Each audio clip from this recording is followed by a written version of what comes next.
Dear students, आज के इस वीडियो लेक्चर में हम नेक्स्ट चैप्टर शुरू करने जा रहे हैं। हमने इससे पहले जो टेरिडोफाइट आपके सिलेबस में है, साइलोटम और सिलेजिनेला, उनको हमने पढ़ लिया है। नेक्स्ट जो मेंबर है वो है इक्विसिटम। ये इक्विसिटम जो टेरिडोफाइट है ये अगले डिवीज़न का है, यानी इसका डिवीज़न अलग है। हमने पढ़ा है कि साइलोटम साइलोफाइटा का मेंबर था और सिलेजिनेला लाइकोफाइटा या लेपिडोफाइटा का मेंबर था। अब ये जो इक्विसिटम है, क्लासिफिकेशन के हिसाब से ये किस डिवीज़न का मेंबर है? स्फिनोफाइटा।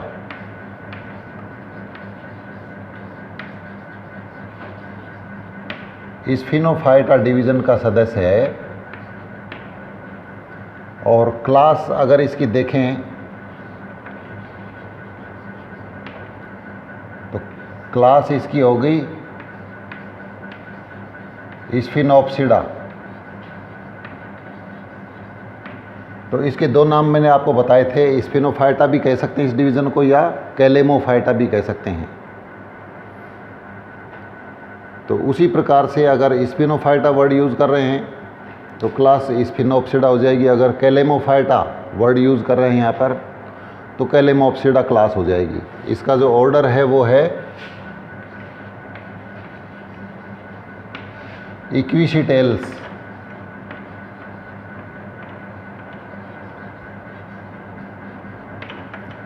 इसका जो ऑर्डर है वो क्या हो गया? इक्विसिटेल्स।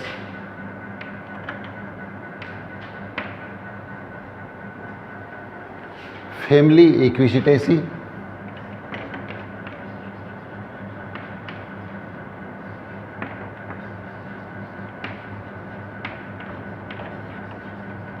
इक्विसिटेसी और इक्विसिटम हम पढ़ ही रहे हैं, यानी जीनस जो है वो क्या है? इक्विसिटम है।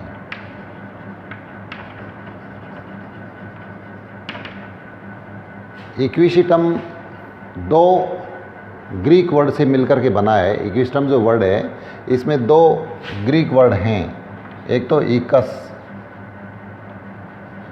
इकस और सीटम। इकस का जो अर्थ होता है वो होता है हॉर्स, और सीटम का अर्थ क्या होता है? टेल। ये जो टेरिडोफाइट है इसकी जो एक्सटर्नल जो मॉर्फोलॉजी है उसको देखने के हिसाब से इसका नाम रखा गया है हॉर्स टेल। यानी हॉर्स की जो टेल होती है इसकी लुकिंग कुछ वैसे ही है देखने में या इसको टच करने में। तो सबसे पहले मैं आपको इक्विसिटेल्स ऑर्डर के कुछ कैरेक्टर्स बताना चाहूँगा। इस ऑर्डर के कुछ खास लक्षण क्या है? देखिए, इक्विसिटेल्स ऑर्डर के अंदर एक ही फैमिली रखी गई है, इक्विसिटेसी। इक्विसिटेसी फैमिली के अंदर दो वंश को इंक्लूड किया गया है। Number 1 equisetum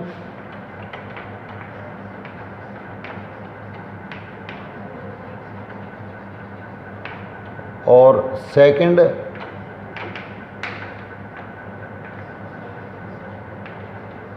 इक्विसिटाइट्स।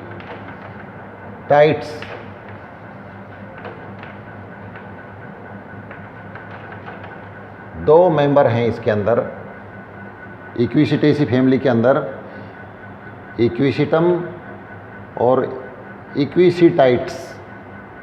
इनमें से इक्विसिटम ही लिविंग है,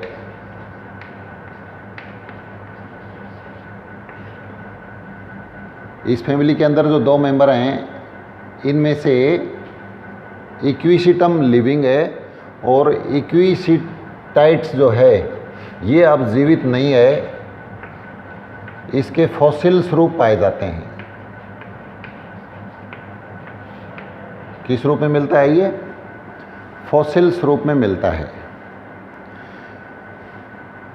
इसका जो स्पोरोफाइट है वो sporophyte root, stem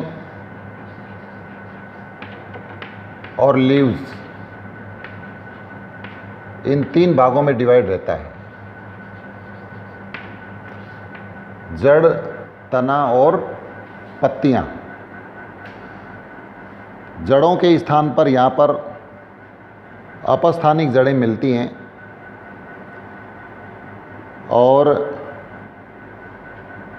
underground rhizome होता है जिस पर कुछ शाखाएं निकल कर के बाहर आ जाती हैं जो एरियल ब्रांच कहलाती हैं, वायवीय शाखाएं कहलाती हैं।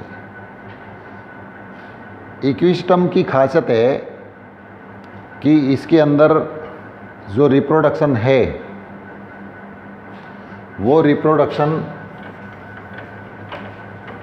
बीजाणुओं के द्वारा भी होता है और कायिक विधियों से भी होता है।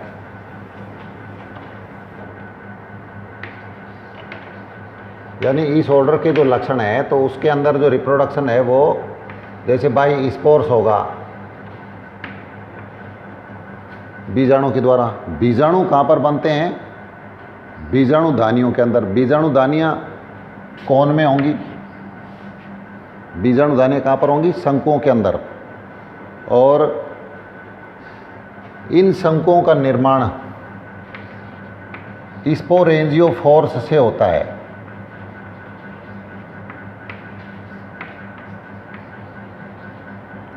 स्पोरेंजियोफोर्स, स्पोरेंजियोफोर एक इस तरह की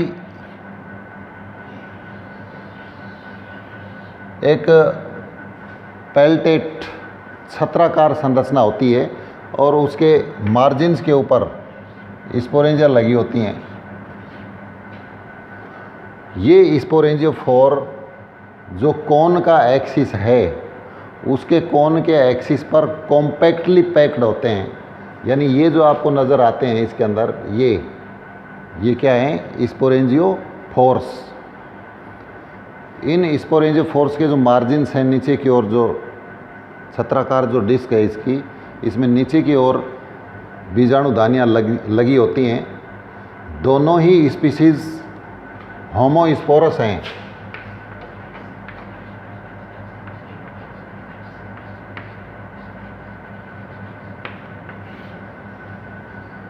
दोनों ही वंश, ना कि स्पीसीज, दोनों ही जीनस होमोस्पोरस है, इक्विस्टम भी और इक्विसिटाइट्स भी। यानी सम बीजाणु के। और जो स्पोर्स हैं बीजाणु, उनके ऊपर इलेटर्स भी पाए जाते हैं।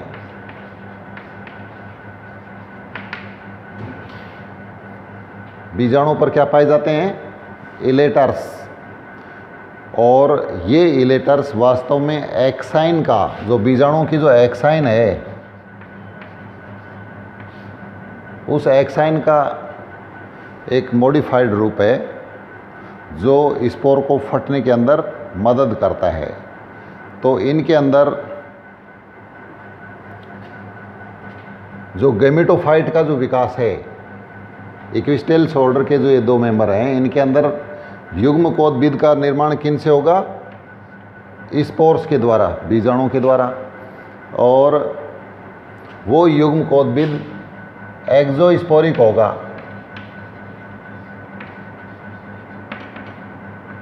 एक्सोस्पोरिक यानी बहिर्बीजाणुक।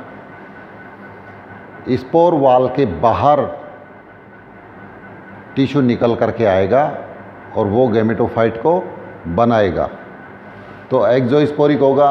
और जब भ्रूण का विकास होगा, एम्ब्रियो का डेवलपमेंट, तो वो होगा एक्सोस्कोपिक।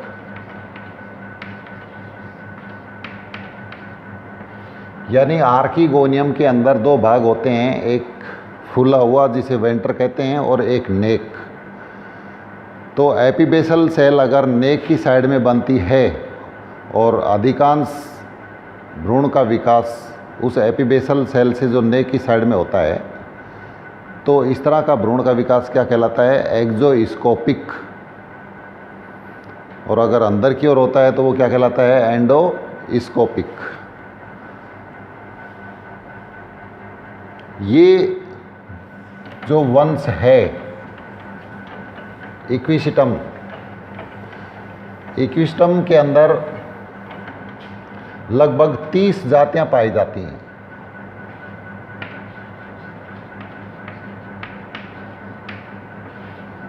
इक्विस्टम की 30 जातियां पाई जाती हैं, और इनके अंदर जो पानी की जो प्राप्ति स्थल है वो ऑस्ट्रेलिया और न्यूजीलैंड के अलावा पूरे वर्ल्ड में,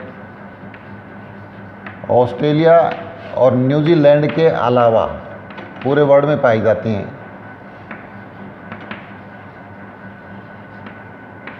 ऑस्ट्रेलिया और न्यूजीलैंड के अलावा पूरी दुनिया में मिलती हैं।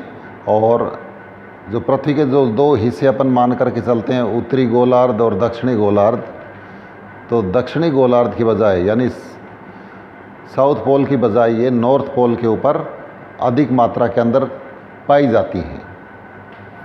इक्विस्टम की जो हैबिटेट है वो अलग अलग है। जैसे इक्विस्टम पालास्टर एक जाति है,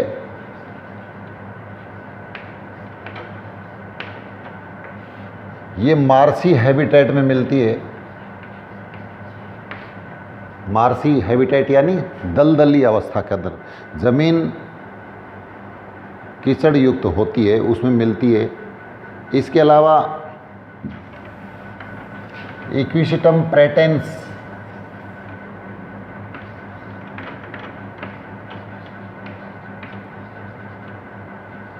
ये नम और छायादार जगह पर, मॉइस्ट एंड सैडी प्लेसेस के ऊपर, नम और छायादार जगह पर मिलेगी। इक्विस्टम आर्वेंस जो कॉस्मोपॉलिटन है यानी पूरे विश्वव्यापी है, अपने यहाँ इंडिया में ये ज़ीरोफिटिक हैबिटेट में मिलती है, यानी मरुद्भिद आवास के अंदर ये जाति पाई जाती है। अपने यहाँ इंडिया में कुछ स्पीसीज मिलती हैं, जैसे इक्विस्टम आर्वेंस, इक्विस्टम डेवाइल, इक्विस्टम रेमो सीसीमम, ये स्पीसीज अपने देश के अंदर पाई जाती हैं। इक्विस्टम की जो जातियां हैं, इक्विस्टम की जातियां कुछ लवणों को भी इकट्ठा करती हैं, कुछ मिनरल्स को भी इकट्ठा करती हैं, और इनके अंदर मिनरल्स के इकट्ठा होने के कारण ही ये प्लांट इकोलॉजिकल इंडिकेटर भी कहलाता है।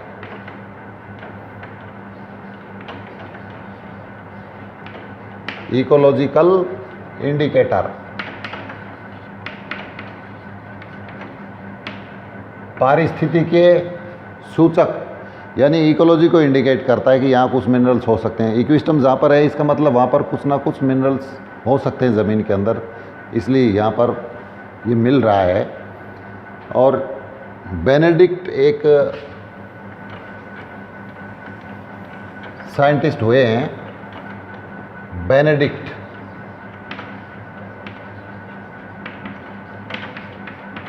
इन्होंने बताया है कि इक्विस्टम की कुछ स्पीसीज गोल्ड भी कलेक्ट करती हैं। रिपोर्ट बता रही हैं कि इक्विस्टम की कुछ जातियों के अंदर सोने की भी कुछ मात्रा ट्रेसेस के अंदर निकली है, और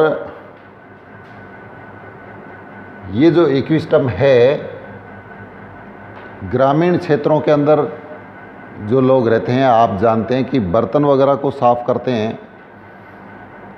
शहरों के अंदर हम दूसरे तरीके से बर्तनों की सफाई करते हैं, जो रब करने के लिए जूना या इस तरह के चीज़ें मार्केट में उपलब्ध होती हैं। गांव के अंदर, देहाती क्षेत्र के अंदर बर्तनों को साफ़ करने के लिए मूंज या इस तरह की कुछ चीज़ें हैं जो कि रब करने के काम में आती हैं, बर्तनों को चमकाने के में साफ़ करते समय। तो जिन क्षेत्रों के अंदर ये इक्विस्टम मिलता है वहाँ पर उन लोगों को पता नहीं है, लेकिन वो इसे उखाड़ करके और समेट करके बर्तनों को घिसने में, साफ़ करते वक्त उनकी सरफेस को रगड़ने में काम में लेते हैं। किसको? इक्विस्टम को। तो इक्विस्टम की कुछ जातियां हैं जिनके अंदर, एपिडर्मिस के अंदर क्या पाया जाता है? सिलिका। और इस सिलिका के कारण ही जो इसकी सरफेस है वो एब्रेसिव है।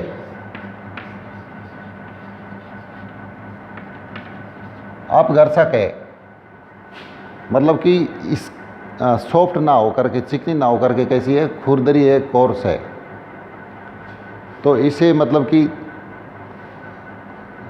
बर्तनों के हिसाब से ये ग्रामीण क्षेत्र में भी इसको काम में लिया जाता है। तो इकोलॉजिकल इंडिकेटर भी होगा ये, क्योंकि गोल्ड वगैरह का भी पता लग रहा है।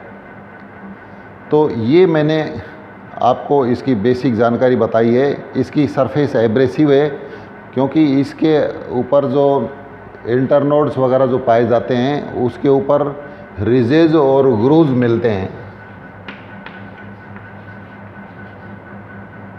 रिजेज एंड ग्रूज यानी उभार और खांच। इकसार सरफेस नहीं है इसकी। जब हम इसको टच करके लैब में, प्रयोगशाला में जब प्रैक्टिकल करके देखते हैं, इसको यूँ हम घुमा करके देखें तो खुरदरी सी नज़र आएगी। खुरदरीपन का कारण कहीं पर उभार हैं, कहीं पर खांचे हैं इसके अंदर, और इसीलिए सरफेस इसकी कैसी हो जाती है? एब्रेसिव, क्योंकि सिलिका भी मिलता है। तो ये इसकी खासियत है और इसीलिए इसको स्कोरिंग रसेज भी कहा जाता है। स्कोरिंग रसेज के नाम से भी जानते हैं और हॉर्स टेल के नाम से भी इक्विस्टम को जाना जाता है। तो ये मैंने आपको बेसिक जानकारी बताई है। इसके बाद नेक्स्ट वीडियो के अंदर हम पढ़ेंगे इसका स्पोरोफाइट। एक मैं आपको अलग से जानकारी दूं, हम जो आपको वीडियो प्रेषित कर रहे हैं इसके ऊपर, YouTube के ऊपर या लिंक दे रहे हैं, तो उसके अंदर व्यूज़ आपके कम आ रहे हैं। व्यूज़ कम होने का कारण या तो आपकी इग्नोरेंस है कि पढ़ लेंगे, या YouTube पर तो आ ही गया है वीडियो, कभी भी पढ़ा जाएगा। लेकिन मैं आपको बता देता हूँ कि जब पूरा सिलेबस अगर महीने भर ये इस तरह से चलता रहा तो आप ओवरलोड हो जाएगी। इसलिए डेली के जो लेक्चर हैं उनके आप नोट्स बना लीजिए और एक रजिस्टर बना लीजिए, वीडियो को देखते जाइए और अपने फेयर नोट्स बना करके उनको याद करना शुरू करें। और अगर आपको नेट की प्रॉब्लम है या डाउनलोड की दिक्कत है, किसी भी प्रकार की आपको प्रॉब्लम है, तो कॉलेज के नंबर पर आप फ़ोन करके संबंधित लेक्चरर से संपर्क कीजिए कि हमें ये समस्या आ रही है, हम वीडियो को नहीं देख पा रहे हैं। जो भी आपको प्रॉब्लम है आप हम तक कन्वे करेंगे, जिससे कि हम आगे इसकी जानकारी उच्च अधिकारियों को दे सकें। इसलिए आपके व्यूज़ कम होने के कारण मुझे ये बताना पड़ रहा है कि जितने वीडियो आ रहे हैं आप सभी वीडियो को पढ़ें, समझें, सुनें। अगर कोई प्रॉब्लम है तो आप हमसे शेयर कर सकते हैं फ़ोन के माध्यम से या व्हाट्सएप के माध्यम से या ईमेल के माध्यम से। Thank you.